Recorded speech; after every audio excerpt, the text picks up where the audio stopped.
你以為係幫緊父母揾後路，其實你係親手將份家產送俾老千。好多苦主同我講，有人介紹佢哋入股安老院，話只要投100萬，父母免租住，每個月仲有8厘息分，聽落好正。呢啲就係最毒嘅。呢班騙徒咧，通常租個爛場啦，裝修到靚一靚啦，再揾所謂顧問 sell 你咧，佢哋唔係賺緊安老院啲營運費啊，佢哋係賺緊你個本金噶。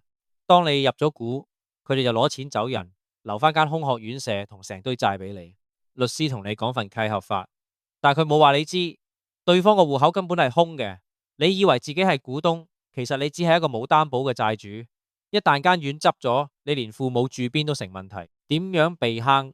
記住，任何叫你入股，但係唔俾你睇實質財務報表或者冇社署牌照轉名人名嘅，通通都係騙局。真正嘅生意唔會咁輕易分嚿肥豬肉俾你食。記住，老人家嘅晚年唔係你嘅賭注。想知更多安老院入股黑幕，留言想知，我話你知點樣拆穿佢哋。